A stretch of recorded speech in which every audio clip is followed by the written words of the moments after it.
Welcome, everyone, to the Indie Reds podcast. I'm your host, Joe Dilling. With me tonight, Brian Smith, and originating from Connecticut, newcomer to the podcast, Kenny Baldwin. Welcome, gentlemen, to the show. Thank you for having me, guys. Good evening. All right, welcome. All right, so tonight we will have a few get-to-know-you questions with Kenny. We'll talk briefly about Genk. We'll talk about the footballing chickens match, as well as our weekly Fabinho yellow card accumulation count, a little bit of kit news, as well as looking forward. So we're just going to jump right in tonight. Actually, you know what? No, we're not. I changed my mind. Kenny, your first time on the podcast. Are you drinking anything tonight that you want to tell us about? Absolutely. I cracked one open just for this. I am drinking a special beer from the Zubu event that they had here in downtown Indianapolis. It's Black Mamba by Metazoa. Okay. It's an American pale ale. It's delicious. Excellent. For those of you, go get one. For those of you that might be out of town, Metazoa is a pretty unique brewery. They don't allow kids, but they do allow your pets. So you're welcome to bring dogs. All their beers are pretty much themed after or have some sort of dog theme.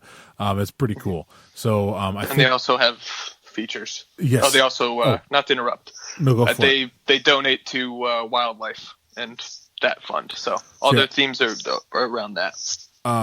They kind of got a bad rap for a while, but Jim's informed us previously that they have a new master brewer and things have kind of straightened out. So it's good to see them be around. Brian, what are you drinking tonight, man? Sure.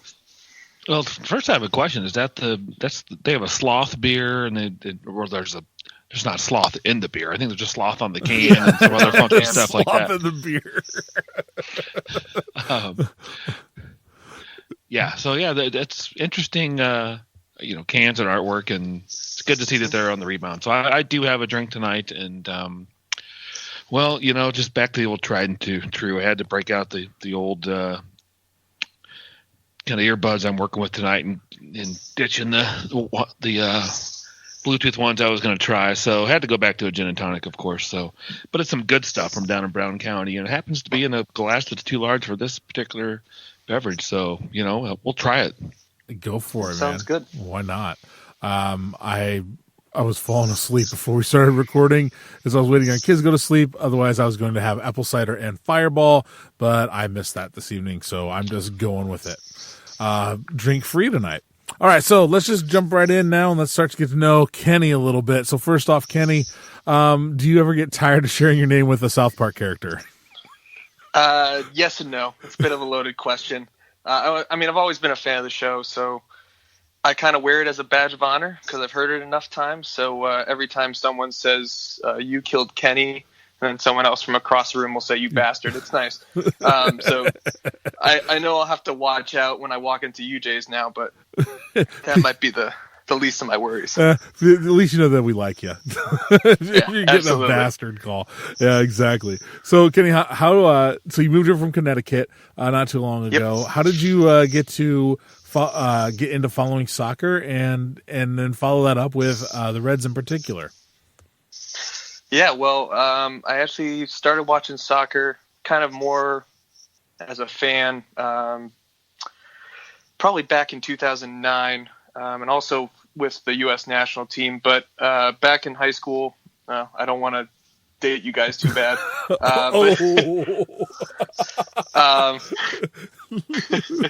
That's why Jim didn't want to come on tonight. Yeah, that's Jim probably is old. Why. So back in 2009, I went to a private Catholic school in Connecticut, and one of my Spanish teachers at the time would watch a bunch of Juve matches when they were streamed online in the afternoons. So kind of after school while we're waiting for practice and things.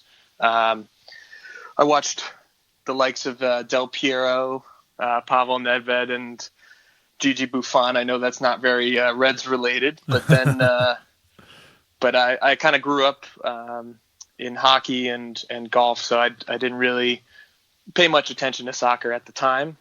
But so in high school kind of got turned on to it. And then of course college hit and everyone has FIFA. So Kind of that played a big role into my transition into the BPL, and also kind of looking at different clubs and which one I like to play with the most. And then actually before the whole NBC craze, or NBCSN, I should say, I would watch the reruns of the Liverpool matches on Nessun, which is the local Fenway Sports Group TV broadcast. Okay, yeah. They played Red Sox and all those sorts of things. So they play Liverpool reruns on like Tuesdays. So when I was out of class and just watching something on TV, and I would watch Liverpool and kind of fell in love with the hard hitting impact that Skirtle made. So that's kind of where I drew my love for Liverpool, and it's never faltered since. My personal take on Martin Skirtle was he played better when he had a head wound and was all bandaged up. Absolutely, made him look that much more tough. Although his face in general make you look the other way, but yeah, that's Eastern European in him. All right, so you and I met personally outside of Notre Dame Stadium. You were tailgating with us, and I want to apologize if I kind of brushed you off, but we had some big names come by, and I was trying to woo them as well. Yeah, no, it's certainly understandable. It didn't help that I was kind of all over the place talking about the podcast when I first met you, but I had to find some conversation piece. Oh, no problem at all. So you would, about that time, well, a little bit before then, you guys had relocated to Indianapolis to be closer to your girlfriend's family. And I remember that because we had a conversation about where you should go eat the next day. And I recommended the Essen House in Middlebury, Indiana, and you guys took me up on that. And it was a wise decision, right? It was very wise. It was some very good Amish food, I will say. There we go. And followed it up by going downtown. Saw a couple horse and buggies when I was walking out of a brewery, which was nice. So we visited a couple local breweries on our way back down to the Indianapolis area. Awesome. There's one. I don't know if it would have been on your way, but in a tiny town called Leesburg, which is actually where I went to elementary school.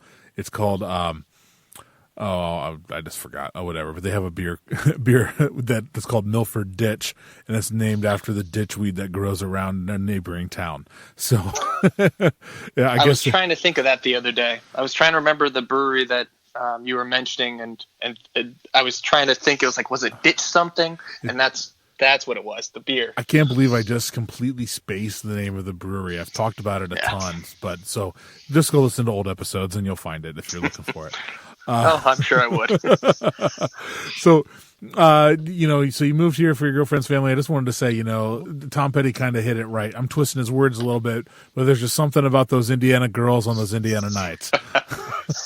Yep, absolutely. And there's some truth to back home in Indiana. Isn't that right? Oh, man. Hey, Bryan and I can say that because we both married Indiana girls, right, Bryan? He might be muted for a bit. Yeah, they're pretty good. Yeah. I had a good one, absolutely. All right.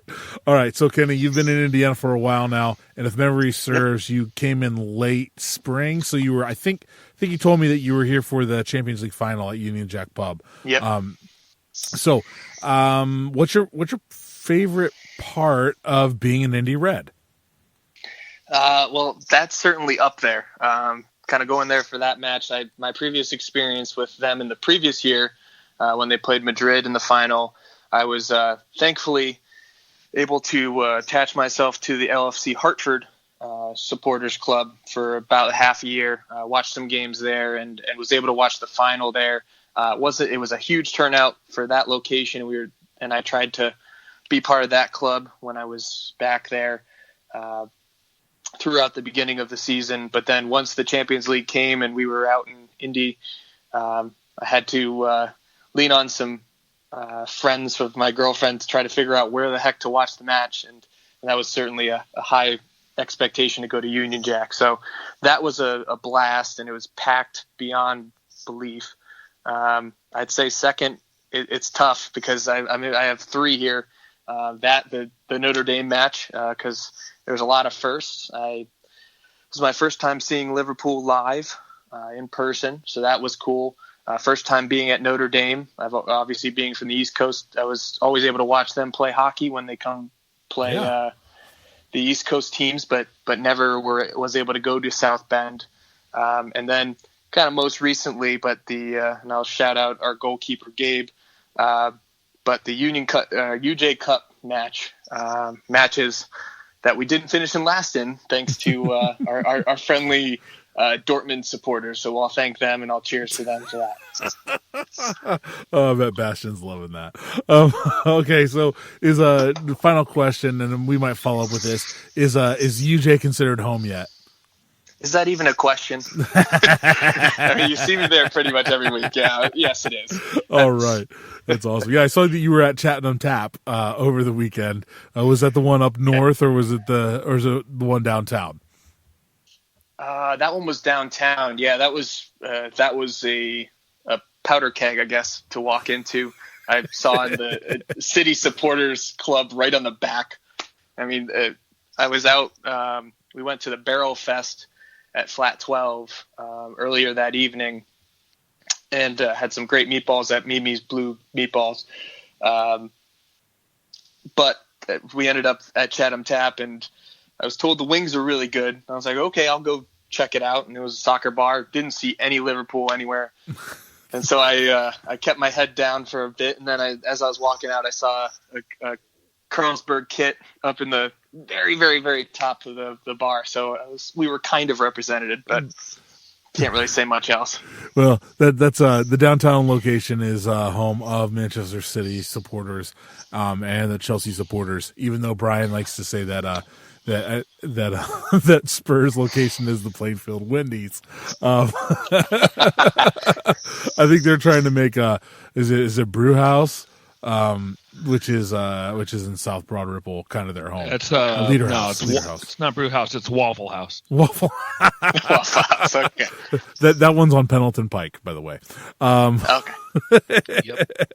All right. Thank you so much, Kenny. Give us a little bit of background so they know who you are when we're talking. So, the Genk match. It's been almost a week since, actually probably when some of you listen, it will have already been a week since Liverpool traveled to Belgium to take on Genk and earned a very important away win in the Champions League group stages. So we're going to keep this kind of short, I mean, because it has been a week, and by now you've probably listened to everybody else wax lyrically about it. So what really impressed you in this match? I'll start with you, Kenny. Well, I mean, for me, it was Ox. Straight off the gun, he looked like a all-star in a group of sluggish team. That's kind of how I saw it for the first thing. Same thing I saw with Tottenham, but we'll get to that eventually. But really, he outshined them all, and obviously the score sheet showed that. So, I mean, it was a great match. Lovren looked a little shaky. I don't know if that was rust from not being in the team, or the last game he played was with MK or against MK Dons in the Capital One Cuppity Cup, or whatever you want to call it. But I was a bit impressed with Genk. Although the score sheet didn't show it, that Onowadu and Ito really reminded me of that Salzburg duo that really kind of scorched our defense. There was a lot of over the top balls, and it seemed like Lovren and that side of the defense, the communication between him and Henderson were kind of shaky. There just seemed like there was a lot of space. Like either he wasn't stepping up, Lovren wasn't stepping up, or Hendo had to like back up to try to hold the line a bit and really just help him out. Besides that, I mean, I was really surprised with Onowadu and Ito, but Ito was kind of hit or miss. I mean, he had a couple howlers there, but he had some great looking crosses too. Brian, what about you for the match? If you had to listen, that's fine. I get it. I think I listened as well, but we've all seen a lot of highlights circulating, at least on Twitter. Yeah, I didn't get to watch this one live like a lot of Reds here in the States probably didn't.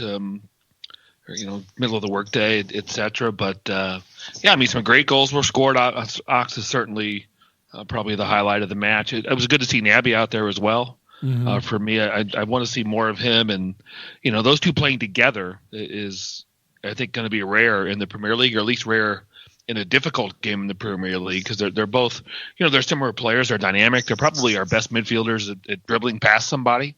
Certainly more so than what we saw in the midfield against Spurs. But I'd like seeing those two together. I think eventually Ox and Naby with a strong central defensive mid could really tear apart some teams that aren't necessarily near the top of the table or aren't really going to threaten us. And they did this, away in Europe. So Genk is Genk. Let's not get too excited or too crazy. But any win in the Champions League is good. And a couple of great goals by Ox. That one with the outside of the boot off the other side of the bar was dirty. That was dirty. That was crazy. That could be goal of the season. Let's be honest. No way. At least in the Champions League, maybe. But there was a better one later that day from a dude from RB Leipzig, in my opinion. Oh yeah. Yeah. I don't recall the guy's name. Kind of an outside of the box, or maybe the edge of the box, kind of right boot curler. A little bit like what's his face, the French defender in the World Cup, very similar to that. But that Ox goal, at first I kind of thought, why did he not hit this with his left foot? It's kind of natural to left foot that, as opposed to right. No, he's a right-footed player, so I don't begrudge him that. And it was a hell of a finish. But we played well, 4 wins. And we got a nice goal from Mo, and now the other one's escaping me. Forgive me. Was it Mane that got the other one? Yeah, Mane had a nice. Yeah, that's right. Yeah, they assisted each other. So everyone is still trying to make up that there's drama between the two.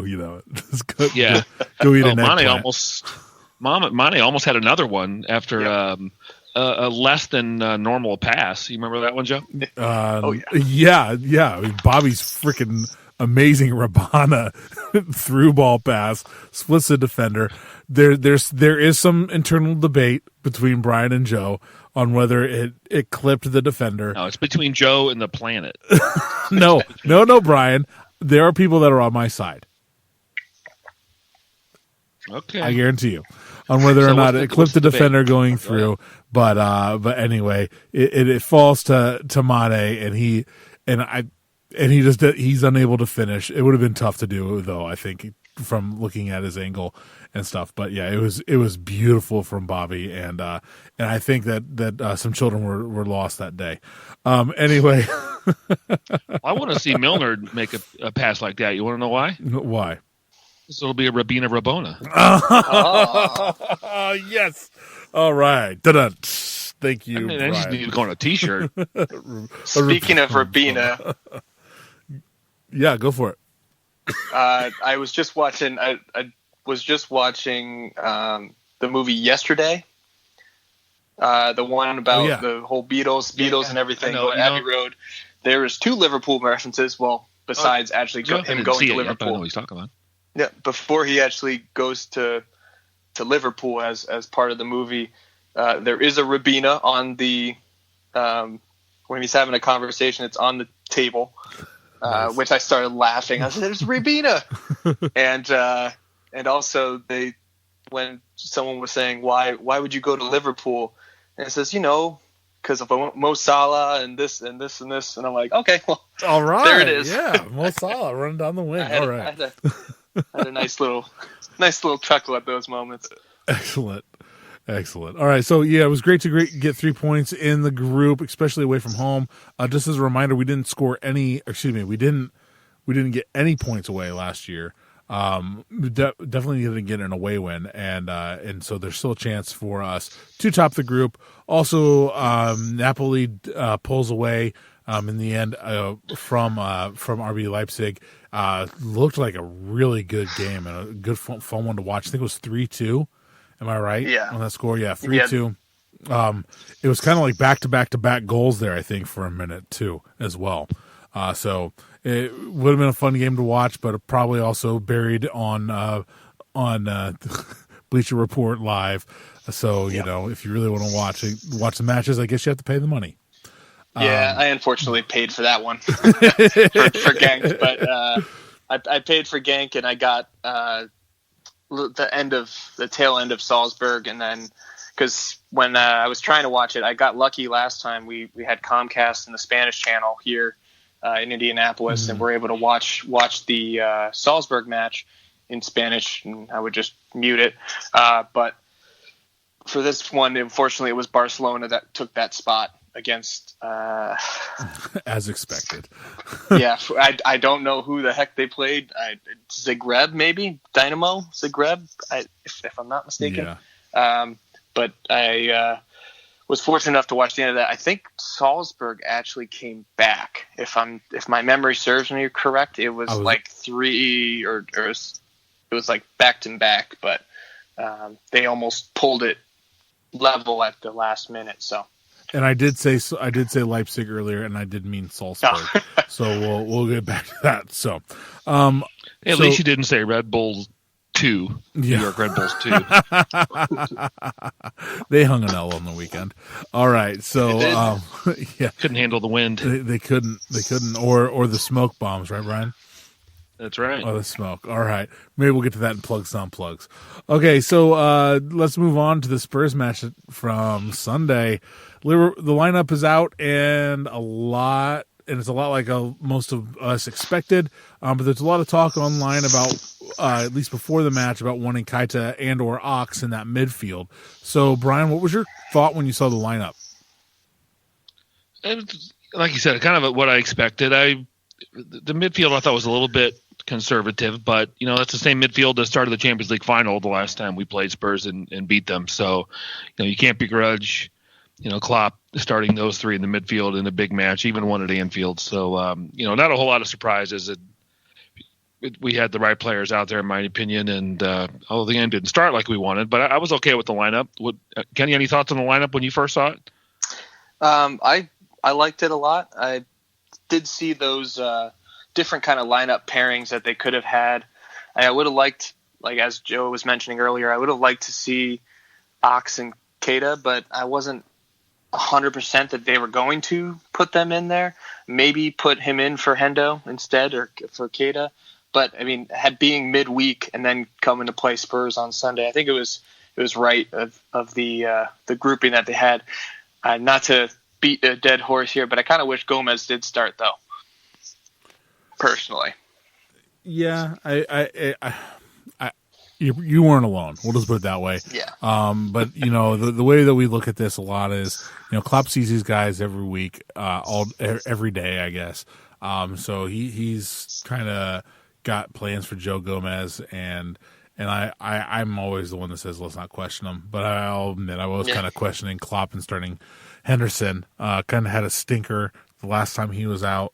And especially after as well as Keita played midweek, I was really hoping that they'd take it to him on the attack and add that extra attack weapon, whether it be Ox or Keita. I thought Jenny would be a great spot in there as well. And I love seeing Fabinho in the team, no matter what. So yeah, I was a little downtrodden, I guess, on that, but it turns out that we gave him something to talk about. Because it was exactly the start that Spurs wanted. In the first minute, Hendo misplaces a pass, and Liverpool are caught in transition.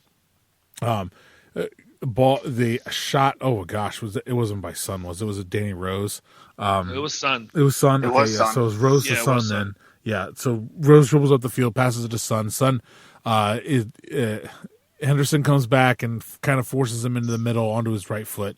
He places a great shot. It hits the bar. It falls to Harry Kane's 5-head, and it's 1-0 in the first minute. So Liverpool, they're down and they look shaken a little bit, but it doesn't take very long, and they're back there attacking again. So a lot of the blame was placed on Jordan Henderson. So Kenny, do you feel that some of this was warranted?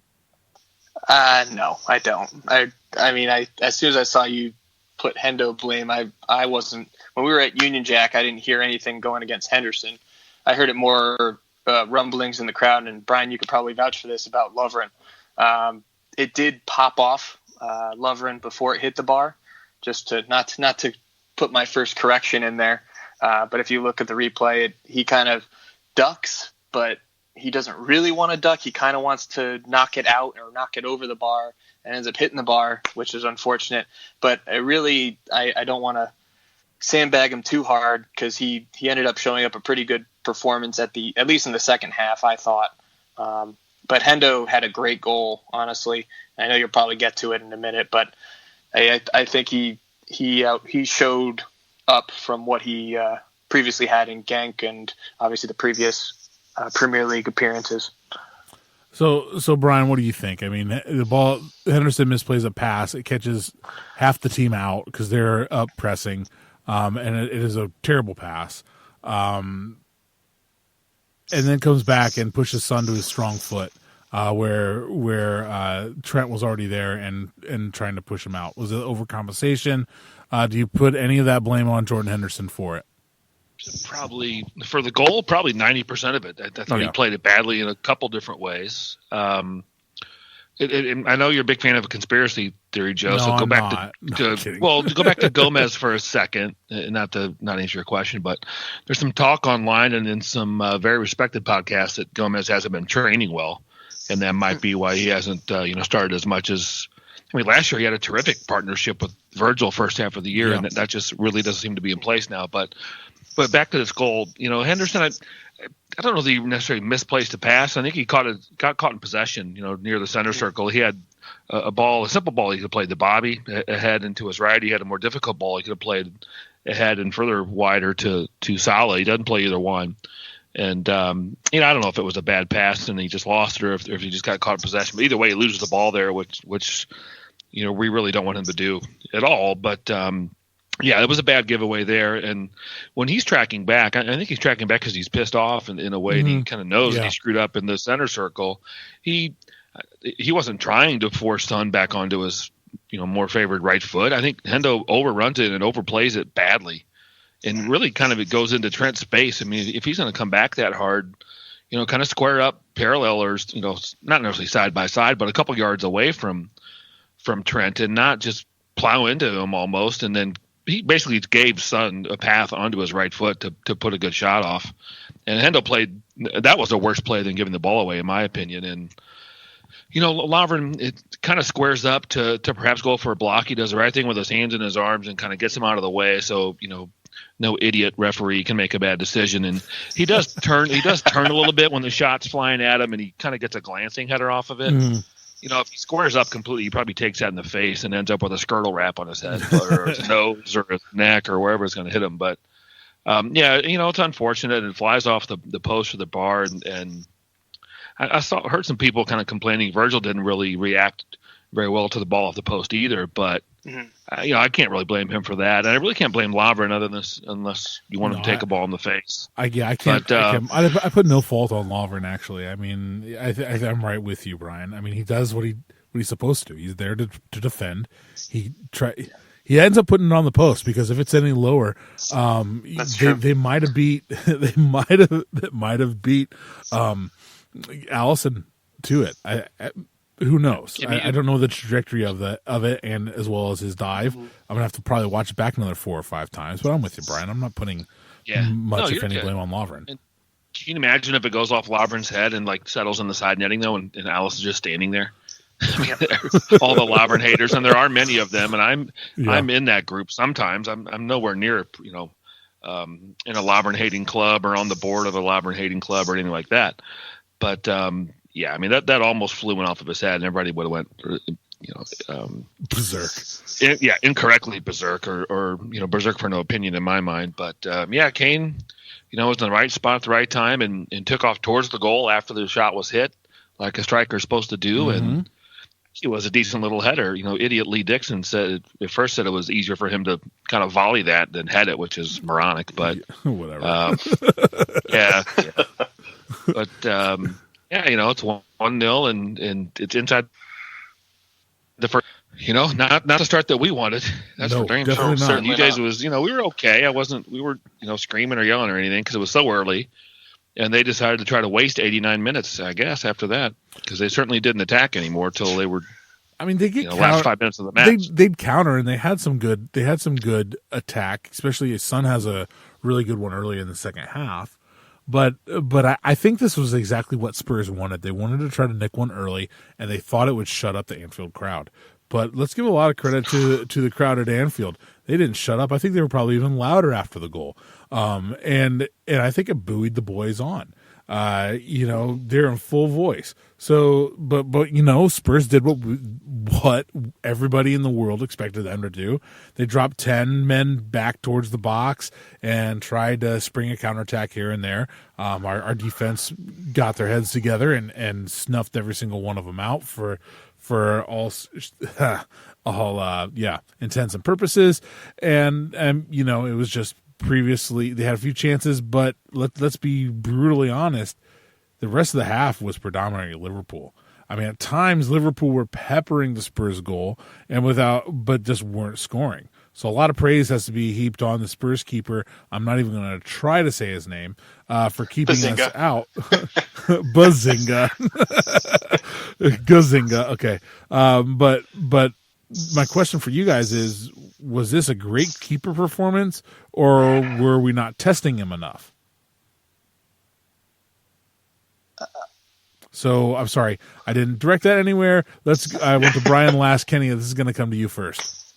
All right. Well, I mean, I kind of thought of it as kind of a mixed bag. I saw a lot of the chances that we had were kind of like slow rollers to him, or it would deflect off the ground.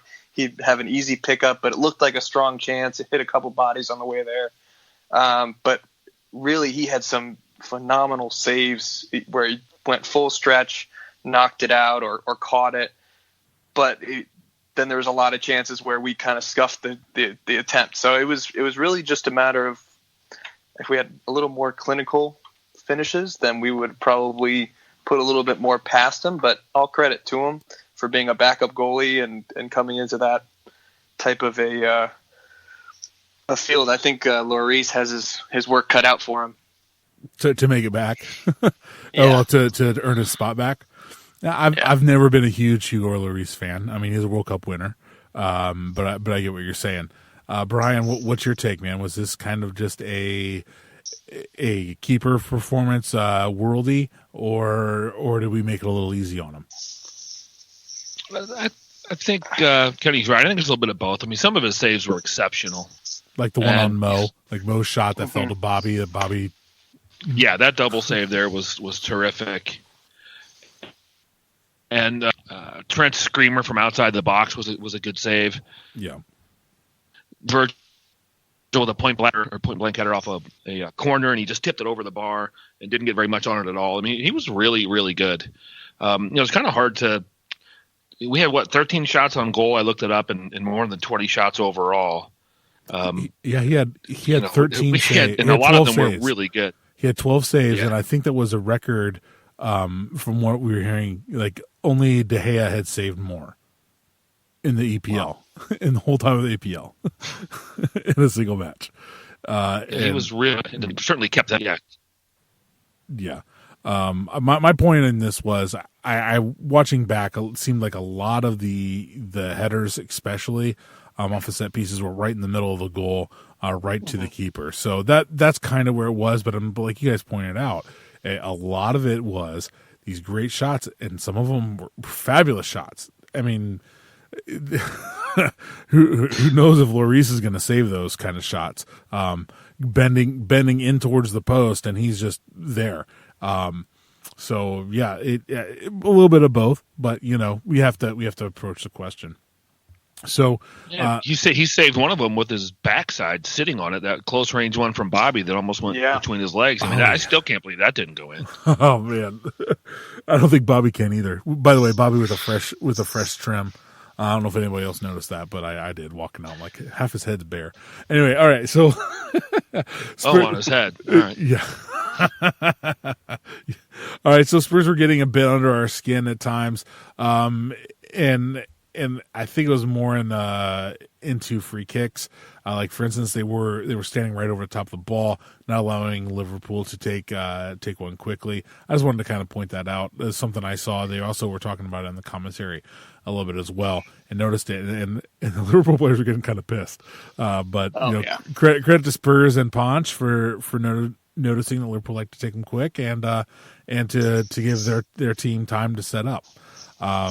It didn't always work to their benefit because we still got some great chances off of those free kicks, but it's gamesmanship. This game's kind of morphed, just kind of a little retrospective. It's kind of morphed into a bit of a rivalry. I love to beat Spurs now. I used to not give two shits about Spurs, but now maybe it's because Harry Kane, and I can't stand Harry Kane, and I think he's overrated, and is just an idiot mouth breather. Maybe it's because he swore on his daughter's life. I don't know. But anyway, just don't care for Spurs and their diviness. And so anytime we beat Spurs, I like to see us beat them handily. I just don't like them. Okay, well, that's kind of most of the first half. The second half starts and Liverpool pick up where they left off. Despite a great chance from Son off of a counterattack, Liverpool find pay dirt first. A ball from Fabinho takes the deflection off of a Spurs player that pushed Bobby down. Ball falls to scapegoat Jordan Henderson, who volleys home. It wasn't pretty, but it doesn't have to be. It still counts as a goal. Spurs were hacking all match and reckless in their own box. It finally catches up with them. In the 74th minute, Mane is awarded a penalty. VAR says it's a pen, and I'll take it. But a bit crafty from Mane in my impression, as he steps in front of Aurier as he's getting ready to kick the ball and kicks him right in the calf from behind, and down goes Mane. And now, I don't really think it was malicious or Aurier really intended to do that to Mane. And Mane was just fighting for the ball. So, Brian, penalty, soft pen, no pen. What's your take on it? Absolutely a penalty, and that's why the VAR review lasted about 4.5 seconds. Yeah. I mean, sure, there was no intent for him to, blast Mane in the back of the leg. He almost gets both legs like that, but it doesn't have to be intent to be a foul. It doesn't have to be malicious to be a foul. It's just a foul. And brilliant play by Mane. I watched the highlights back today. Even the announcer says, Mane's still fighting for possession. Yeah. Or Mane fighting for possession. Because he came back and did a good job of getting a foot in there and kind of knocking the ball free. Mane wasn't just dribbling away like with no care in the world. I mean, Aurier won the ball back and it was kind of loose, but Mane's still fighting for it. Aurier winds up like he's going to just whack that ball out of there. Mane does what any good striker should do, and he wins that ball. Didn't just stand in front of him to get kicked. Yeah, he got in a position and won the ball. So if Aurier pulls back and doesn't follow through with that kick, or doesn't hit him at all, or stubs his toe, or just whatever, then Mane takes a couple dribbles away. Yeah, or turns to his left and tries to put a cross in, or back heels, or he could do whatever he wanted to do at that point. And instead, Aurier just blasts him and kicks him harder than hell. If you're going to swing your leg like that at the ball in the box, you have to hit the ball. And Mane had already won it by getting a good position. Every striker should do that in the same situation. He absolutely whacks him. It's absolutely a penalty. It was a right call by the referee, and like I said, a 4-second VAR review. No doubt about it, penalty for me. Kenny, where you at, man? Brian hit it, nailed it right on the head. That's basically what I was going to say. But he did the perfect. Well, you did it to me earlier, so I had to give the love back. There you go. But it was such a crafty way that he put his body right in front. I'm sure that's a teachable moment to any striker that's sitting in the box for any kid out there, because that's play for play what you want to do when the defender's scrambling to get the ball out of the box. You want to get yourself in front of it, get yourself in between yourself or your defender and the ball. But really, what I thought was really funny was the reaction of the Spurs fans thinking that it wasn't a penalty. I know it lasted all 4.5 seconds to actually VAR to gain some sense after their disastrous performance probably the whole Premier League season. But one of the people in the LFC America page dug up a post that basically Spurs did the same thing to us last year in one match, whether it was a cup match or a Premier League match, but it was the exact same thing. The striker stepped in front of our defender.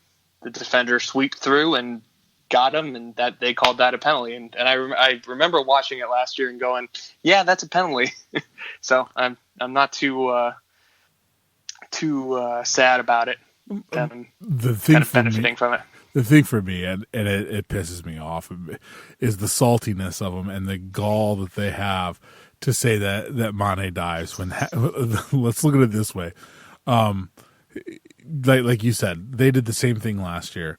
But let's just compare our main strikers here for a minute. So Salah gets the ball. I'm watching this right now. This is the first half, I believe.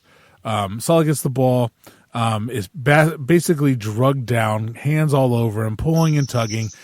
Salah's hands go up, but he fights through and still pulls off a shot. No pen. Probably they played the advantage. Let's just give him the benefit of the doubt.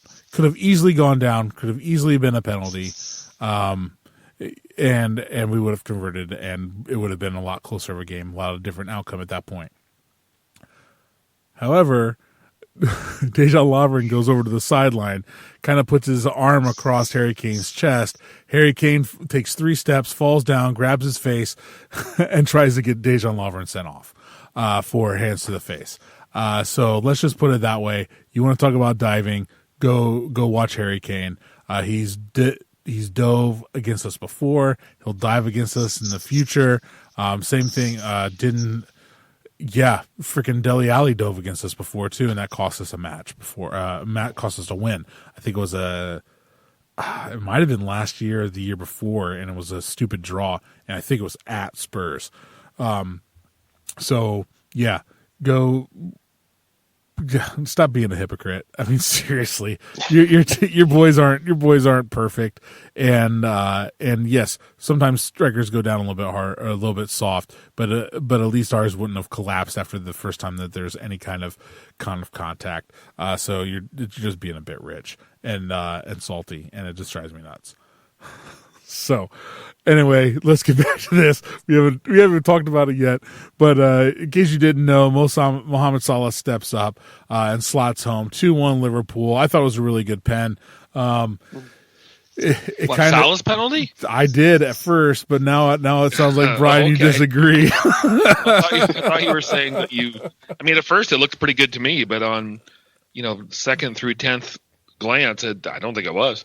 No, he hits a little too close, and at first I thought it was closer to the post. I thought he just placed it well. Yeah, it just froze Bazinga, kind of in his steps. So yeah, it's pretty close to him, and he's kind of going the right way. I just maybe more competent keepers would have stopped it. So it sucks when we don't have James Milner on the pitch and there's a pen, right?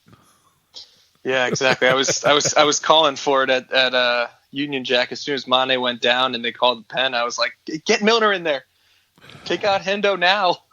Yeah, I'm sure we'll get to it, but I wanted Fabinho to rip his shirt off for no reason, get booked, and then have Milner have to come in for him. Yeah, this is going to be interesting to see. We'll get there. So, Spurs have a few chances late in the match, but it's pretty much all she wrote after Salah converts the penalty. Liverpool are back to 6 points on top of the league. Liverpool, top the league. Liverpool, top the league. The boys are singing it around the house whenever they feel like it. It's awesome. We're happy.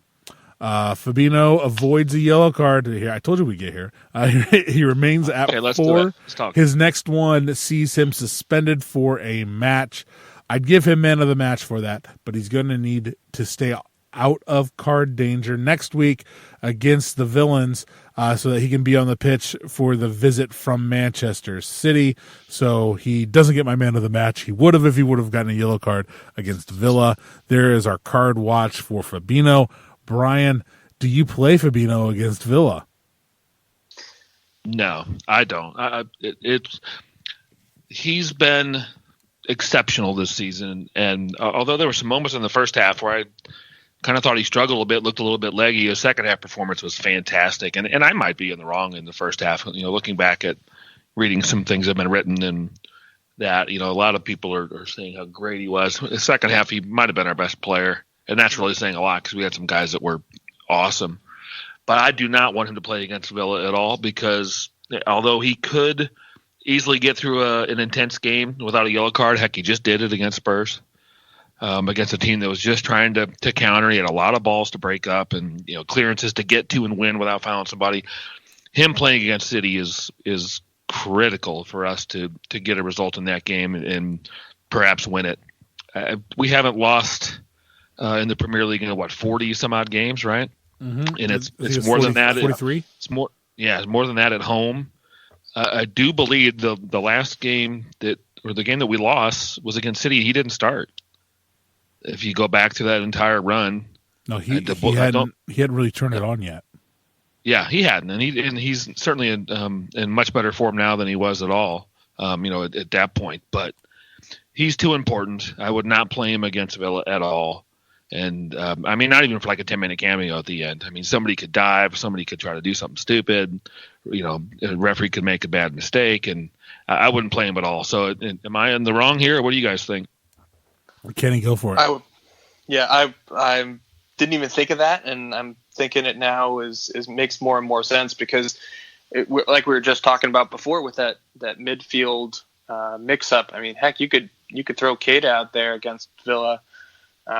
And Ox and even put Genie with them or Henderson just to put kind of central or have someone back and kind of block in for him.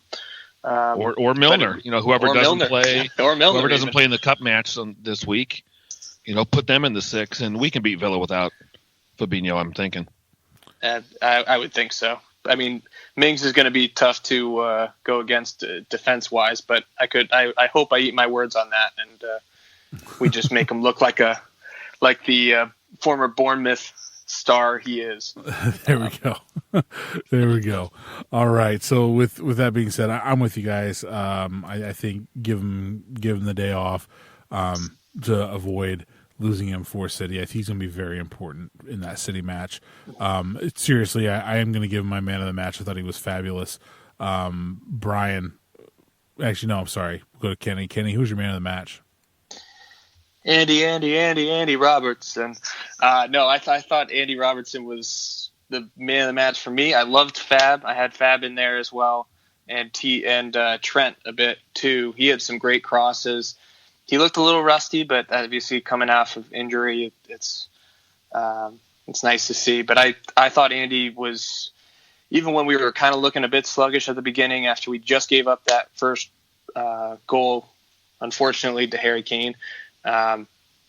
He was really trying to drive the play up, and even though the crosses and all the set pieces weren't working 110% of the time, we kept doing them, but we were giving more and more opportunities in there. So I like to give him the man of the match, but I think Fab deserves it as well.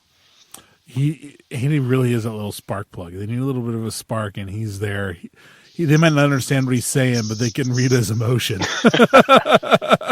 Thick Scottish accent. Absolutely. Brian, who's your man of the match?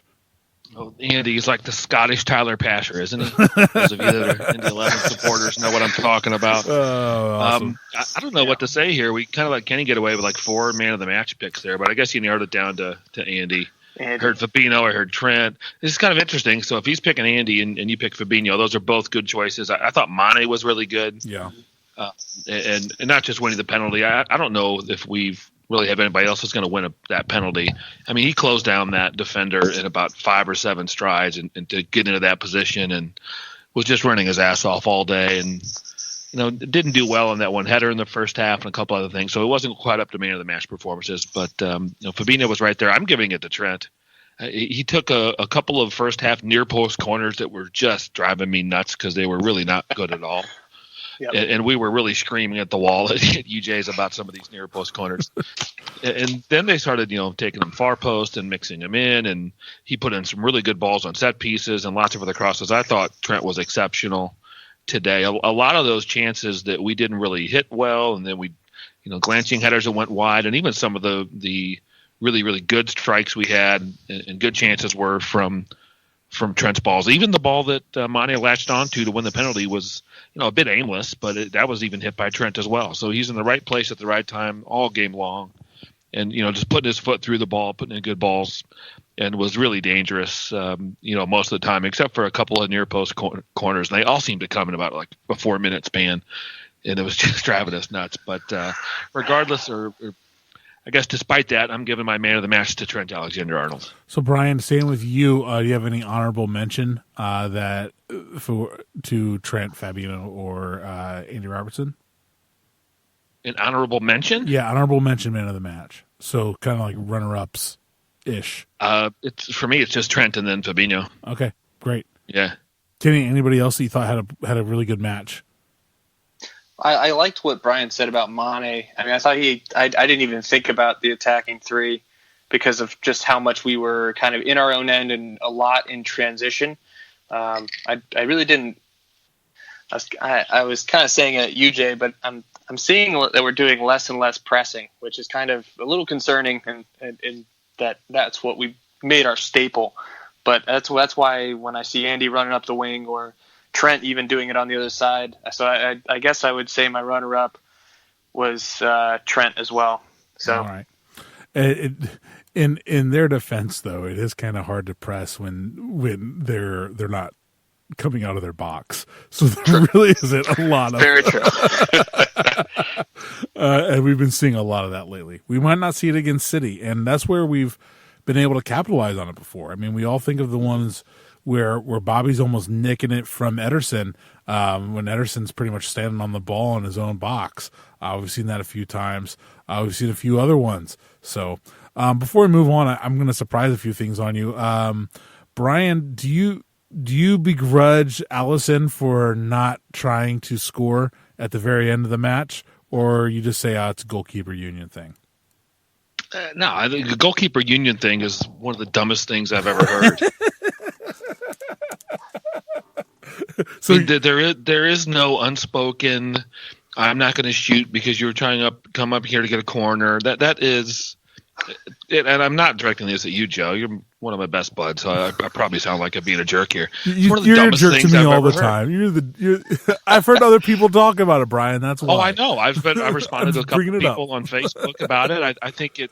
Yeah, I'm not saying this is your opinion you're bringing up to discuss.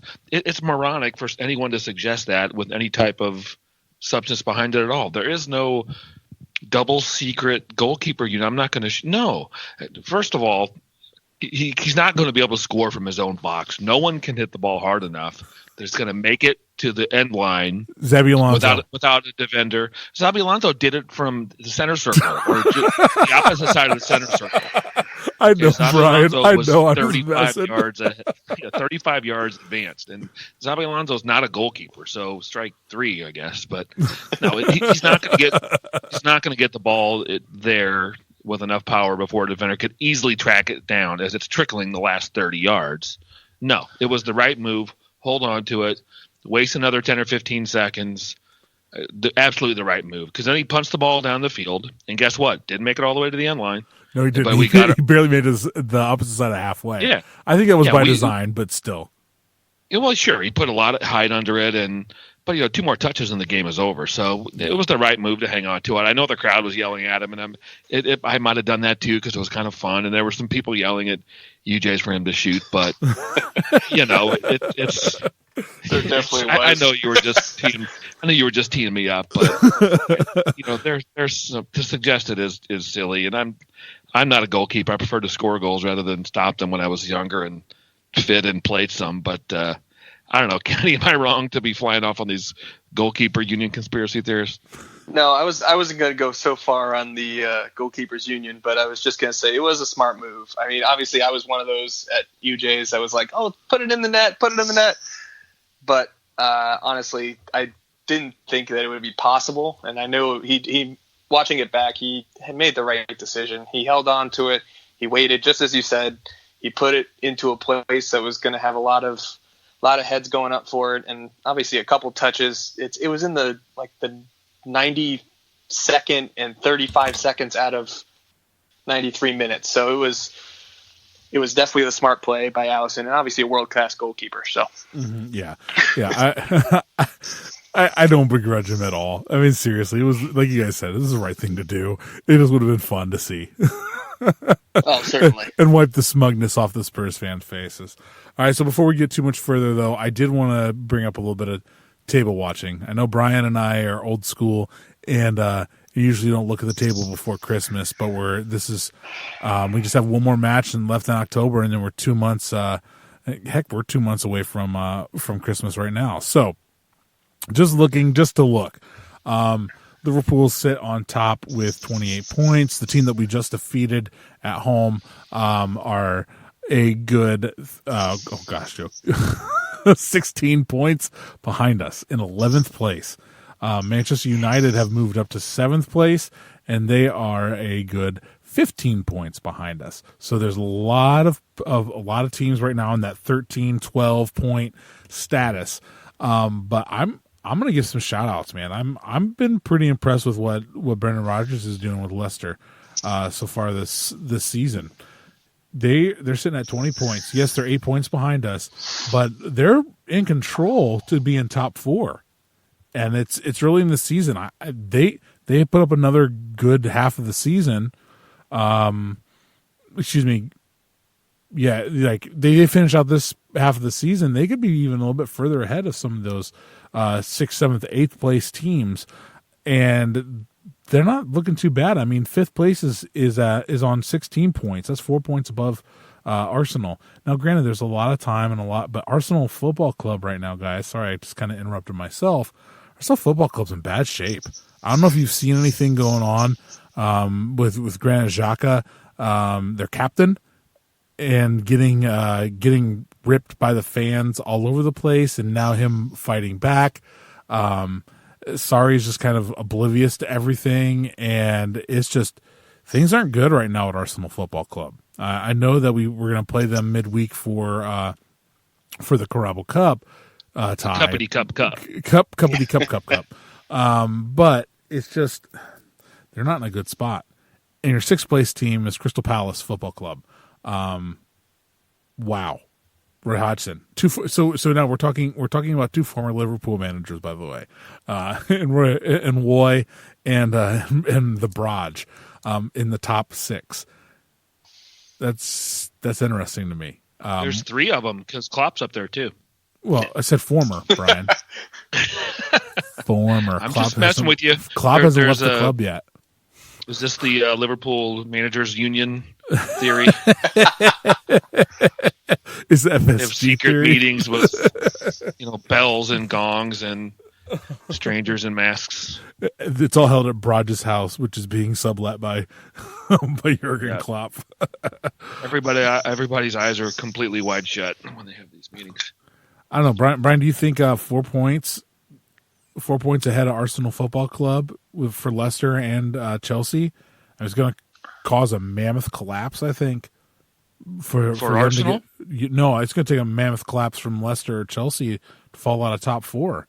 Looking at the way things are right now, wouldn't you think? Yeah, probably. Arsenal's in the descendancy, so to speak, and that Xhaka thing. Boy, those supporters just turned on him. And he was pissed and ripped his shirt off, and 60,000 people booing your captain like that, or well, maybe not 60, it might have been 58,000. That was really kind of strange. But I'm not sold on Palace either. I know they're up there in 6th place on 15 points, but their goal difference is -2. Yeah, that's the same as Brighton. Zaha hasn't really turned it on though yet this season. I've gone my fantasy team, he hasn't. And once he gets firing though, he's going to be tough. Here, some other teams have similar goal difference, and I'm not comparing, who they played because I'm sure there's some noise in there. But West Ham's -2, Burnley's -1, Brighton's -2, Villa's -1, Palace is -2, and they're the only team in the top half with a negative goal difference. I don't think Palace is going to stay there unless Zaha really turns it on. You never know. And United, they jumped a bunch of teams, but they're still chasing down Palace. They're behind them. United is ahead on goal difference. They're level on points with Sheffield, Bournemouth, and West Ham. And boy, Wolves and Burnley and Brighton are coming for United, so they better watch out. Yeah, and Spurs maybe. Hey, Everton's only 3 points behind United, so they're all excited. But the mighty Toffees could win a game and catch up to them. So the Toffees currently in 16th place. Yes, yeah. So let's move on and let's start looking forward a little bit. What do you think? It's going to be. Oh wait, first of all, sorry. Let me digress. Some late breaking news came out this evening, I guess, in the UK. Earlier, late afternoon for us. Joel Matip is in his injury is now expected at 6 weeks. Knee injury, so it's going to be a lot more Dejan Lovren, and hopefully this is a wake up call for Joe Gomez. Joe, get your butt in gear and training. You've got a bright future, and you've got a bright future with Liverpool Football Club. You need to get it turned on and win your spot back and keep it.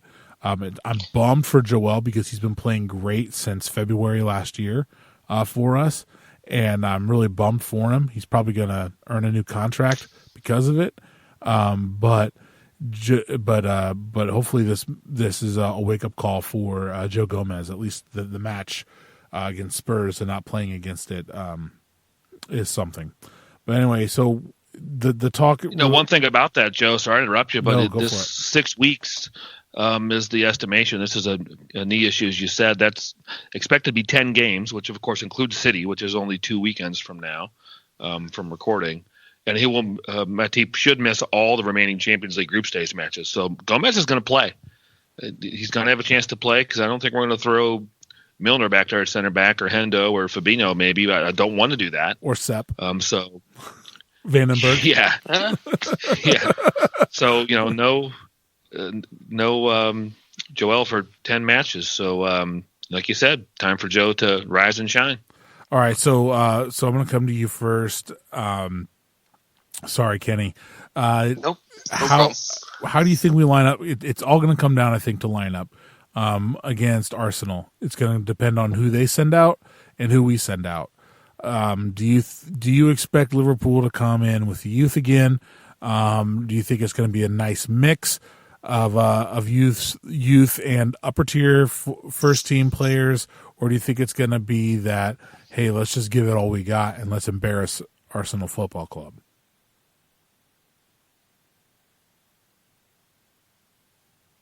Oh, is it to me? Yeah. Sorry, no, okay. No problem.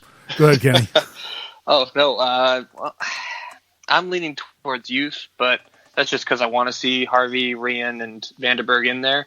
But I mean, I could see it being similar to MK, maybe seeing Milner kind of starting again, and then I could see Lovren being in that back line. I don't see Verge or like Firmino or maybe Salah not going, but I could see Mane getting a couple minutes in there. I don't know if they want to risk that, but that's kind of where I'm sitting. I'm hoping for more youth, in all honesty. Brian, what are you thinking, man? Yeah, I agree with that almost completely. Definitely more youth than first team senior players. But you kind of have to work backwards from the Villa match. If Fabinho's not going to play the Villa match like we suggested with that yellow card danger, then you kind of have to think who's going to be the number 6 that day. And whether it's probably either going to be Gini or Hendo or Milner, and it's probably more Hendo or Milner is more likely than Gini, I think. So whichever one of those guys doesn't start against Arsenal in the Cup is probably going to start in the 6 and against Villa. Mm-hmm. So that kind of tell you a little bit about, maybe you put Hendo in there and you let him play the Milner role and kind of captain a youth team. And I don't want Trent out there. I don't want Robbo out there. But then, who are you going to play at left back? Maybe Milner has to go over there. Rucci. But yeah, that'd be fine with me. I'd like to see the Rucci play. I saw some highlights of the reserves or the U23s, whatever the heck they're calling them now, that he played in, and really just a handful of highlights. I didn't really see much of what he did, but I saw him out there and hustling up and down the wing. So yeah, I don't want Virgil anywhere near any of this. I don't get Adrian back out there as a nice thank you. I hope he gets a big hand from the supporters that are there, but I want as many young players as possible. And I like Kenny's suggestion about Harvey and Brewster and some of those guys up front. And not that we need to rest up big for Villa, but let's just avoid the injuries and just keep putting the youth players out there in this Cup And, if they can get you to the semifinal or final, then you put some stars back in and try to win it. Same thing with the FA Cup. Youth players, young players, just to try to advance. If you get to the late stages, then you bring in some of your bigger guns. But right now is not the time. I think you had a great point about Fabinho. I'd been thinking since we started talking about his not picking up a card to miss Villa, he's not going to play against Villa.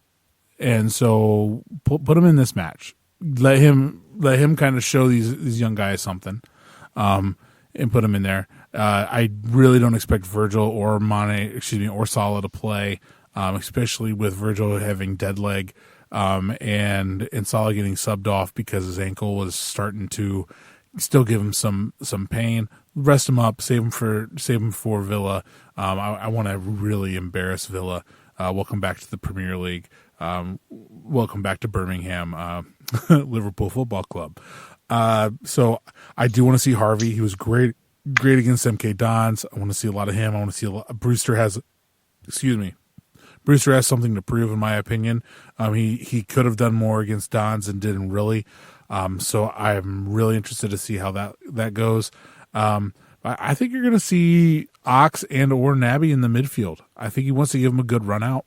But I also think you're going to see the other one on the weekend. Let's be brutally honest. If we're not going to play Fabinho, but Jack Grealish is a good player and one to watch for Villa. But I don't think he's the player that requires Fabinho's skill to shut down. I think we could probably see that in Ginny or Milner if you're playing Milner in that kind of sixth position. I think they could minimize, as well as whoever our center backs are, minimize Jack Grealish in that match as well. So I'm on board with a little bit more of a mix. I think we have some guys in the first team that are on the cusp of that first team, and getting sold, or some guys that just need some minutes. And I think we'll probably get them against an Arsenal Football Club team that needs something. They need something to spark their season again. So I wouldn't be surprised if you see Pierre-Emerick Aubameyang. I was wondering if I was going to eat my words or not on that, but you'll definitely probably see Pepe. I think they might let Granit Xhaka cool off a little bit, give him the night off. But I could honestly see Arsenal looking for something to spark their season and get them back on track. And coming in and thinking maybe the Carabao Cup's a way to do it. So, I don't really care about the result. I want to win every game. But if I'm not gonna cry in my beer if we fall out to Arsenal this on Wednesday. That's a good point. Arsenal don't have anything to really worry about fixture-wise coming up in the Premier League. They play Wolves, Leicester, which will be a tough game, then Southampton and Norwich and Brighton. So, but they also have Europa League in there too. Sure. That's why United looked so tired this past weekend, because they had to play on Thursday. So yeah. United win 3-0, right, or 3-1. That's why they miss. That's why they miss all those penalties. All right. So this weekend, Liverpool have a trip to Birmingham to face the villains of Aston Villa.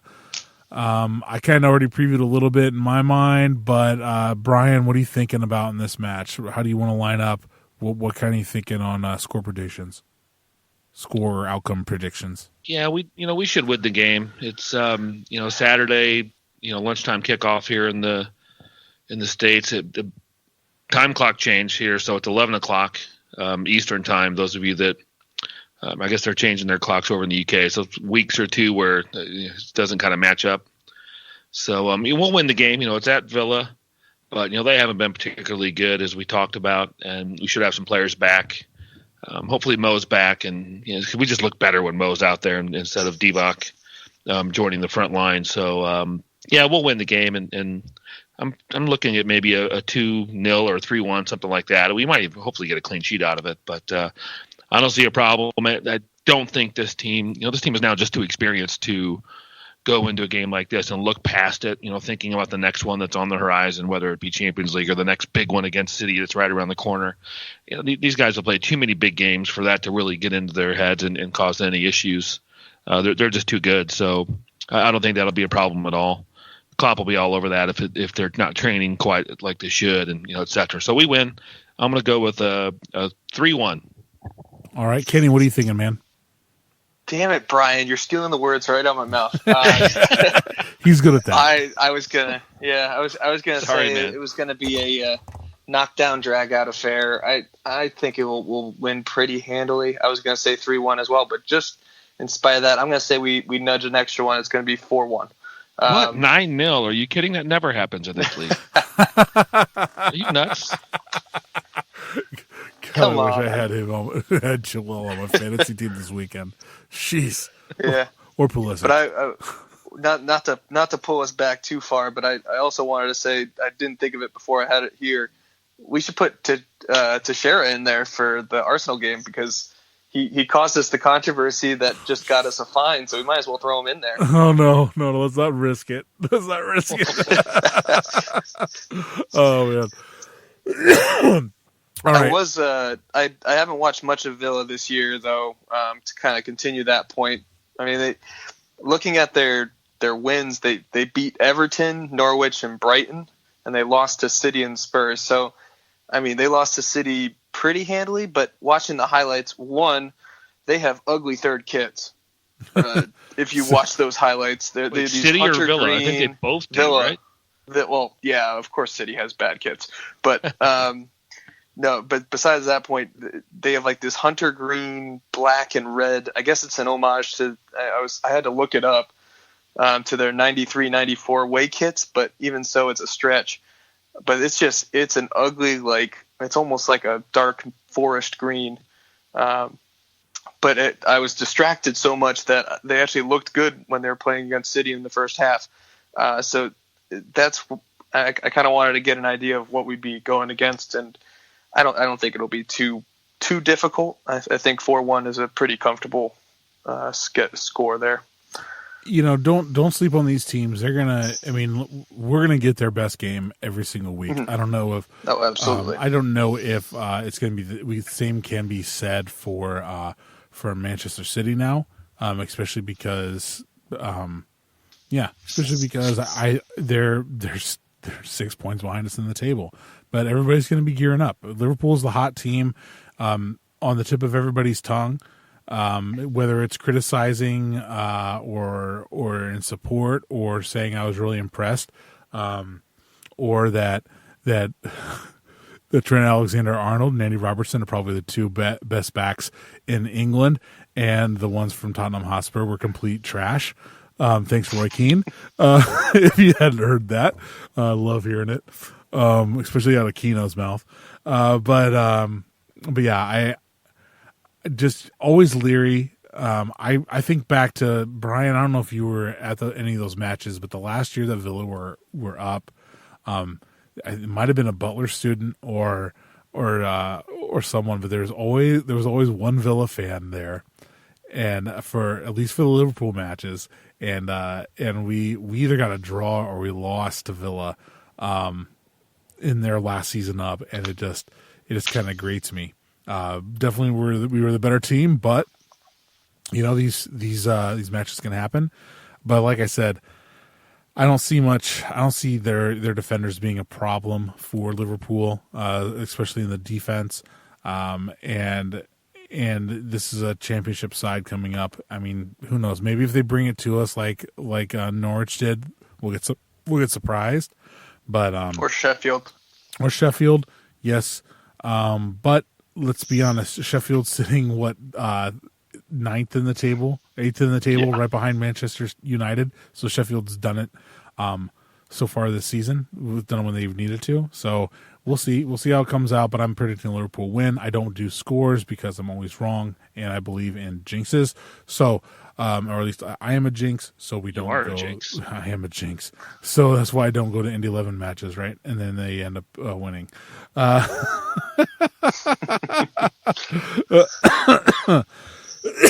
Sorry. So Joe, I've got one more piece of info for you about the Villa game. Yeah, go for it. So they announced the match officials. Oh yes. Go ahead. I'll let you spell it. Well, the VAR official for our match against Villa is none other than Martin Atkinson. Oh, boy. So here's what I'm proposing. If he awards Liverpool a penalty for any reason whatsoever, allows it to stand, overturns it into a penalty, falls down and pushes the penalty button, or whatever it is that he's going to be doing, if he awards us a penalty, find me at UJ's during the match and I'll buy a round for the whole damn pub. This is for the Villa match only. Find me during the Villa match and I'll buy a round. All right. I'll make sure I sit next to you then. If Atkinson's award us a penalty. So he has to award it. So he has to award it. No, he just has to allow it to stand. Allow it to stand. If Martin Atkinson doesn't screw up, if he reviews it and doesn't screw it up, I mean, yeah, then a round for everybody. What about an offside call? This is just during the Aston Villa match. Find me at the pub. What about an offside call? You can't get a penalty for offside. No, Joe, you need to read the laws. I know. I was thinking about VAR rules, reviewables. All right. Okay. Moving on. We do have a little bit more to talk about. The High Court has ruled that New Balance's bid to be Liverpool's shirt provider or kit provider was not matching Nike's, and therefore Nike will be Liverpool's next kit sponsor. I guess there is also a possibility of an appeal, so we'll see how that all plays out. Jim's disappointed. Brian, Kenny, how are you guys feeling about it? Kenny, go ahead, man. What do you think about Nike kits? Well, I mean, first of all, a salute to Warrior and New Balance. I actually liked when Warrior was a kit sponsor. They reminded me a lot growing up playing lacrosse, so that's what. I forgot you're a Northeasterner, man. Yeah, I'm a Northeasterner. You that lacrosse shit. So Warrior and New Balance always had a place in my heart, and obviously I kind of liked it how we were kind of a obscure kit sponsor. Obviously, I wish I was following more in the Adidas days, but or Adidas, however you want to pronounce it. But I liked some of their designs. Some of their designs I really didn't even want to wear. I honestly with Nike, I'm just a little tentative, mainly because of this whole Twitter sphere rumor that's going around about the hashtag Mbappe 2020. Now that's been announced, which is kind of, I have mixed feelings about it. And it was rumbling around UJ on Sunday when we were watching the match, and I don't know what to think of it. I mean, but really the main part is where do you put them, and if you even get them. But there's been a bunch of kind of promotional stuff on Twitter about that, so I didn't want to look too far into it. But as far as the kit mock-ups that I've seen when they first were talking about it, they look clean, so I'm not too disappointed. But hopefully they stay that way, and don't go way obscure or like City's third kit this year. So they're Puma. And that's why I'm breathing a sigh of relief when I realize that. But honestly, as long as it stays pretty clean, and I'm sure Nike with their image, they want to make it clean. I do like that they're going to kind of bring it into the mainstream with LeBron James and Serena Williams is kind of how they're originally pitching it, or how they're pitching it to Liverpool, at least, and the fans. So it'd be nice to see it more on the American side. I know we pretty much see them all the time, either through NBC or just in sports in general here in the U.S., being a Fenway Sports Group. But it's definitely a move in the right direction. Hopefully it'll help alleviate some needs that we may have. I don't see many needs, but maybe some depth. You know, you brought up a point. I really like a clean kit, and Nike is doing Spurs right now. And look at that kit that Spurs was wearing. I mean, it was classic. It was a classic Spurs, white top, blue navy trim, navy shorts.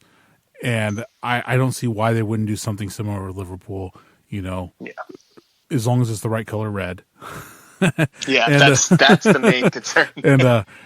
and white trim.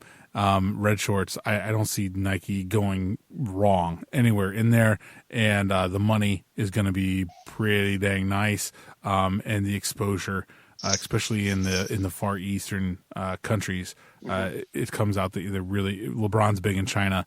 Nike can give them a foothold in We China. won't get too far into that. Maybe on your NBA and politics podcast, yes. Which we do not have. But still, I will stay out of politics as usual. But no, I could see that being a big play for them. The whole Mbappe 2020, it was a joke by Anfield Rap. I mean, seriously, I saw the tweet they just put out. They were the first ones. The court ruling came out, and that was what you saw from Anfield Rap was Mbappe 2020. And it was a joke. And then it starts trending on Twitter. And then and then the Liverpool Echo is writing articles about it. And then we hear Redmond yet today, after they've already laughed it off 4 or 5 times, saying that Klopp had spoken on it, saying that all the groundwork had already been laid for Mbappe. So now everyone thinks that we're backing for Mbappe. So it's just ridiculous. It's just ridiculous. It's a joke. It was a joke the Anfield Rap guys started up because of all this stuff during the summer, and that's what it is. But and Kenny, to answer your question of where he fits in, Bryan and I have talked ad nauseum about this, so he's probably tired of hearing me. I think it just means if we are bringing in Mbappe, it means that one of the front three is leaving, either Mane or Salah, and yeah, because Mbappe doesn't play center forward; he plays off of the right. That's where he plays best for PSG. That's where he plays best for France. So. That and either of those guys would be silly to leave.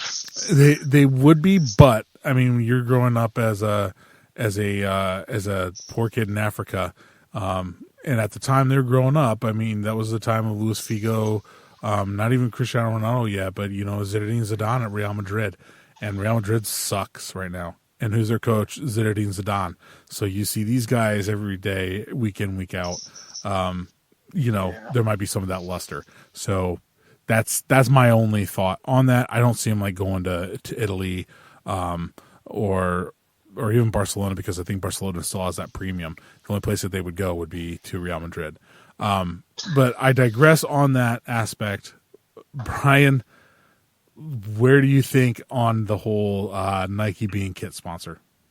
Oh, my tongue is bleeding over here because I've been biting it for about a couple of minutes here. So, all right. Well, first of all, our good friend Jim is disappointed. He likes the New Balance shoes, and he's got about 345 pairs of the Liverpool special New Balance shoes. So, Jim, it'll be okay. You can get some Nike ones, and you'll look just fine. I think, as far as you know, you will. Nike makes dad shoes too, Jim. That's right. Yes, they do. So, fair play to Kenny for kind of saying that the New Balance had some good-looking shirts. I mean, they did. They really did. So that 125-year anniversary shirt, that was stellar. Well, it's hard to mess up a Liverpool home shirt, and Nike won't either. It's going to be all red. It's going to be the correct color red, and really, it's just how much trim do you want to do? You want it to be white, or how much yellow? And is the sponsor yellow or white? Then we kind of go back and forth. I'm not worried about the home shirt. It's really the away shirt and the third shirt, and I think that. New Balance did a good job. That kind of electric tangerine a couple years ago, whatever the heck that was cool. Everybody knows I love the blue and white kind of quartered shirt. I'm sorry, green and white, excuse me. I've got the 96. That was my favorite one. Yeah, I've got the 96 Fowler shirt. That's the original Adidas one that's actually that old. So I kind of like the nod there. The purple one only looks good if you wear a size extra medium, but I understand, I get it. It was kind of cool. So, and the Toxic Thunder was kind of cool. I didn't buy it, but a lot of people look terrific in it. They did a good job. And Warrior was a little crazy, so I wasn't too worried about them. And I do have some lacrosse sticks in the garage, Kenny, so I'm not anti-lacrosse at all. But, New Balance did fine, but I'm perfectly fine with Nike having this. And, I mentioned that the Adidas kit I have from the 90s, I've got some Reebok shirts from the 90s and the early 2000s. I've got Warrior shirts. I've got New Balance shirts. I really don't care who makes it. I just want it to look good. Yep. I want the away shirts to look good. I want it to be accessible to, American fans like myself. I want all the different sizes to be available. And Goalkeeper shirts will be available. I know that's close to your heart, Joe. I haven't really bought a goalkeeper shirt, I don't think, ever. Brian, that black and gold is fire. It is straight fire. Yeah, it looks good, but you can't get it, and that's part of the problem. Yep. So exactly. I don't want it to be just accessible to U8 goalkeepers here in Central Indiana. I want it to be accessible to everybody around the world, and New Balance isn't doing that. And we talked about Anfield Wrap and kind of joking around about the whole Mbappe 2020 thing. I don't think that's as big of a joke as what some other people think. Will it happen? Probably not. It certainly could happen because we would, sell a big player, and we didn't spend a whole lot of money last summer. So if you sell one of our, sell Mane or Salah, I don't want that to happen. But if you do that, and the money we did not spend this past year, that's Mbappe right there. Done. Did we talk about this last week? Well, about Mbappe? No, I don't think so. But I remember having a lengthy discussion in the past week. Oh, it was never mind. Sorry, it was with a United friend of mine via text. Sorry, go ahead, Brian. Yeah, don't ever confuse me with a Manchester United fan. This guy's pretty where cool. You live. This guy is legit though. I mean, I hear you. He's a good guy. So as far as where he would play, everybody knows that he'd play in a double pivot next to Lallana as a deep lying defensive midfielder that Klopp wants. So there's that. So I've been sitting on that one. It could happen, but I'm fine with Nike. It's an interesting deal. Listen to the Anfield Wrap did a podcast with a writer from the Echo, which kind of seems like an interesting collaboration because Echo's been very interesting for about 6 or 7 months. It really before Pierce left, it started going sideways. Yeah, but they did a maybe like a 9-minute podcast. I listened to it today with the writer from the Echo who was at the courthouse like every day and listened into as much as he can. I'd imagine that it was like an open courtroom type thing because he had some good information and just kind of talked about how it went. And the key phrase here was that Liverpool's legal team did a good job, not just comparing kind of dollars to dollars. They talked about, if I can get this phrase correctly, and it's too bad our legal expert Jim or Scott isn't here, items that are meaningful and measurable. It had to be both. So, you can measure it. It does not just strictly go on Nike has more outlets, which they call doors, different retail outlets and websites you can purchase from, like 6,000 more than the New Balance. But they talk about other things that were meaningful and measurable. And that was really the far-reaching scope that Nike has that New Balance couldn't match. And it's not just about, I don't care if LeBron can spell Liverpool, much less, be pictured in a T-shirt or a jersey, he's part owner, even though he's like he's part owner. He's a 2% owner. Doesn't mean I have to like him. No, I agree. I agree. I don't. But I'm not really worried about Serena Williams or Martina Navratilova or whoever in tennis is going to wear one of our shirts either. It doesn't worry me either. I just want it to look good. I want it to be accessible. Nike's going to do that for us. But it's an interesting deal because it's not a ton of money up front, but we're going to get a lot of money as a percentage of sales. Once you get it past a certain mark, I think it's like a 20%, cut of the wholesale number. So Interesting deal. I think this is going to change kit deals going forwards for top tier clubs. And Nike will do great with the home shirt, and we'll see what they come up with the away. And it'll be interesting, and I'm good with it. So there's a bit much there, Joe. Just are you worried about Nike, or are you looking forward to it? I'm fine. The only thing that matters to me is, like you said, clean kit, and accessibility. Seriously, that's all I really have to care about. And as long as I can get a U9 goalkeeper kit, when it's on fire, then that's all that really matters. But I think I do want to kind of talk a second about another player that's been rumored before, and I saw on Twitter. I don't know credibility on this, but Joe, before you do that, can I give you one more Nike thing? Sorry, no, bud. Go for it. No, seriously. Thanks. I was looking up to see if this athlete was a Nike athlete. His club is, but he's not. See, you could have just let me go, and then nobody would know you were doing that. So that's okay. We'll figure this out by the time we get to like the 100 episodes. So yeah, something like that. I hear a lot about Nike, cookie cutter kits and this and that, and yes, they do some of that. But we're too big of a club for them to to do that, in my opinion. And I don't think we would sign this deal if we're going to have a kit that looks like everybody else's, except the red is slightly different. I just don't think that Liverpool would sign up for that. And I mean, I truly don't. But if anybody thinks that Nike does this cookie cutter kit thing, look up Nigeria's home shirt. Brian, I was just looking it up. Okay, so that is made by Nike, and it doesn't match any other shirt that's ever been made for any team on any planet that is known to man. So that might be an extreme example, and we're never going to have a shirt like that. But not every shirt they do matches all the other shirts, and they just change the color of the fabric or whatever. That's not exactly what they do. Yes, they do some of that, but I'm not worried about it. And I'll use Nigeria's home shirt, which is a beautiful shirt. I'll use that as an example. So, all right, Joe, you were looking up an athlete that we might be connected with. Is that right? Is it Kevin Mbop? Or no, it's not Kevin. No, it's Timo. Timo's coming back apparently. I no, but nothing sourced. So here's the comment. I'm just gonna bring this up. Timo Werner. It says it's a great little GIF by my buddy Majdos. I just spelled it wrong, but him on Twitter is at MAJDOOS. And apparently some serious murmur of Werner to Liverpool, and this GIF is great. Somebody's cut in and make it look like he is a train, like his feet are just moving like train wheels. It's pretty fun. But my retweet on it was, you know how I feel about this, Joe, and then the next line is, you know it's not going to happen, Bobak. Because Bobak and I have had this conversation numerous times, and I'm in complete agreement with him. There's no reason that Germany's number 10 leaves Germany. He will go play at Bayern Munich and make lots of money and score lots of goals for FC Bayern. Would I love to see him at Liverpool? Yes. Once again, I think it means that somebody else on the team leaves, somebody that we don't want to leave. So that's where we stand with that. That kind of came up late today, so there was nothing in that as well.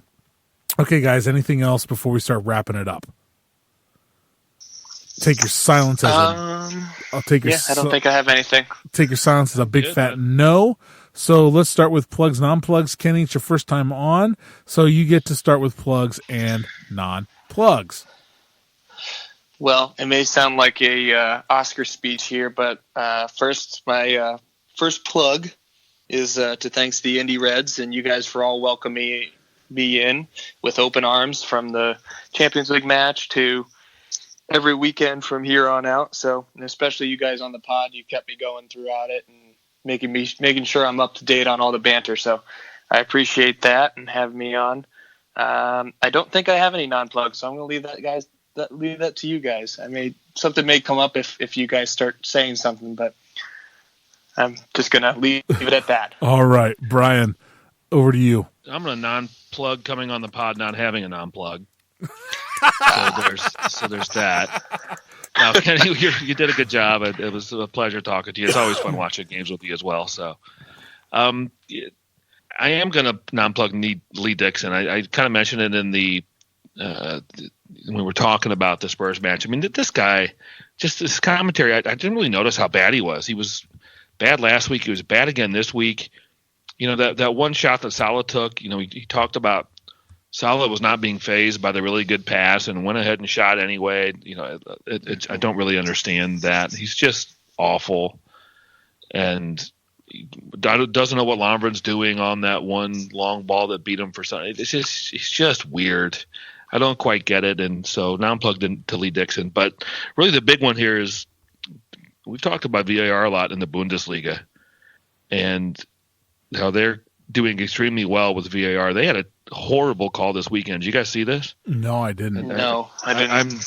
I'm almost positive. I think it might have been Schalke. I might be getting that team wrong, and I apologize. I'm not even completely sure what level or if it was a cup or what it was. So there's there's 3 or 4 players warming up kind of between the goalpost and the corner flag, just doing some short little sprints and stretches and this and that, right? And a guy takes a shot from outside the box, kind of a right wing or right center forward channel, and it goes past the goalkeeper's right, to the far post and towards these substitutes. And they're kind of standing watching the game and kind of halfway stretching. Well, a guy, just puts his side of his foot onto the ball like he would trap it to tap it back to his goalkeeper for the goal kick, but his foot is actually on the end line when he does it. And VAR looks at what's deemed an outside agency on the field, touching the ball. Oh my God. Or a player not in the game, touching the ball in the field of play. And the entire ball wasn't across the line. It was on the line.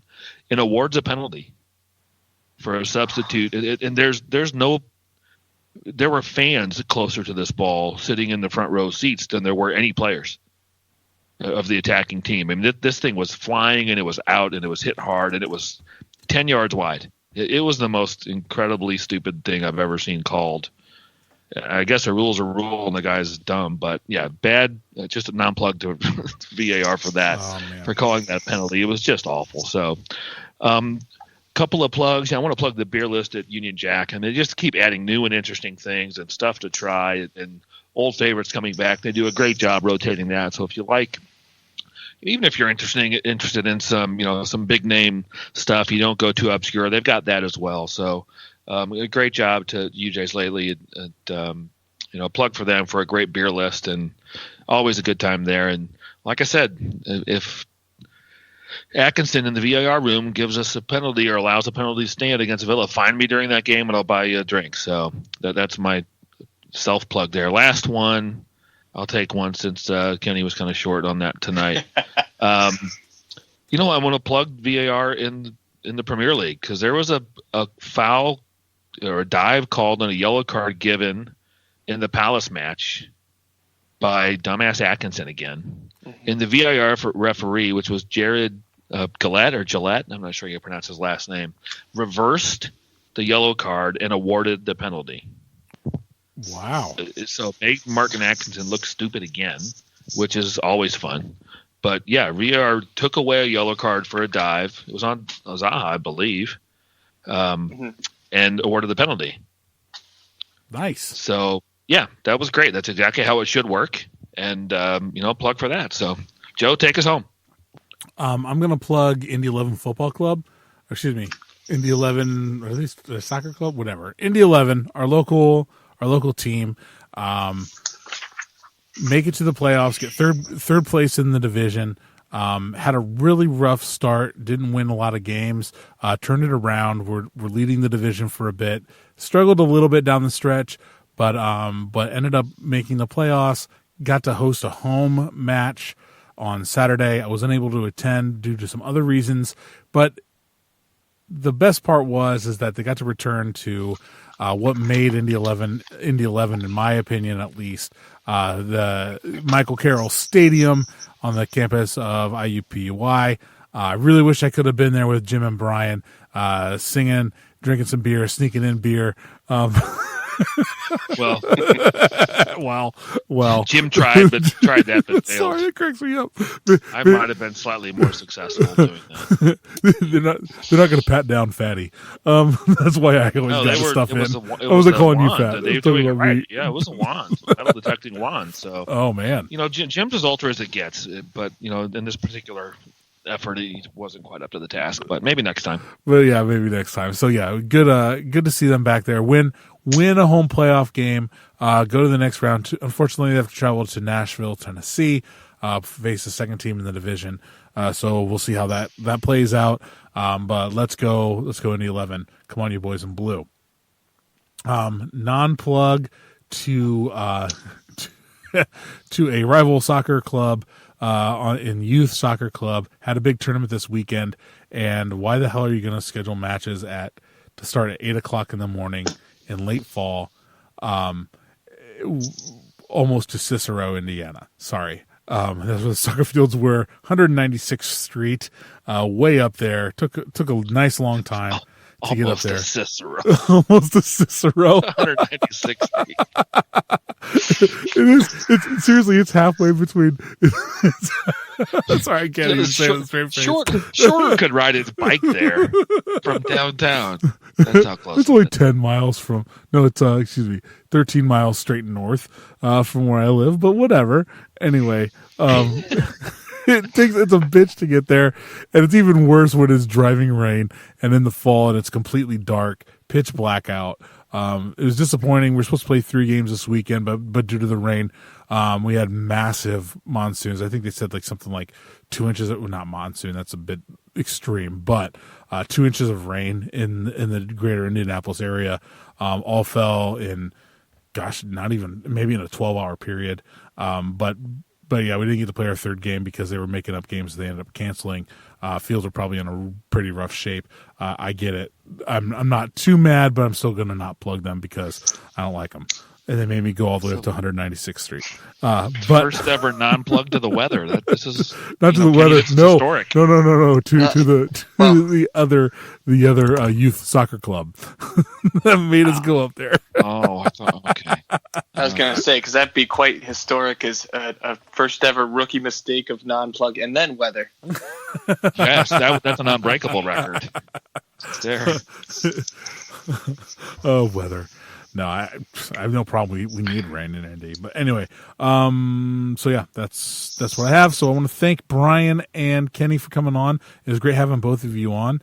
Also want to thank the listeners downloading every week and giving us feedback, joining in on the conversation. We really do enjoy hearing from you and chatting with you. I might be a bit opinionated and one-sided, and as Bryan says, not looking at everything else and a little defeatist, but that it is what it is, and that's what you get with me, and you know that going in. So if you do want to reach out to us, our contact information will be in the pod notes. So just when you just open up the podcast, look at the notes. It's easier for us that way. It doesn't take up all your time hearing me spell everything out.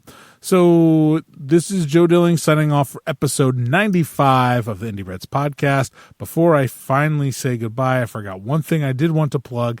If you do want to do the watch and pod, please get a hold of us. We have a couple extra tickets that we will that Zach has purchased and unable to use. It's Friday, December 20th to watch The Rise of Skywalker.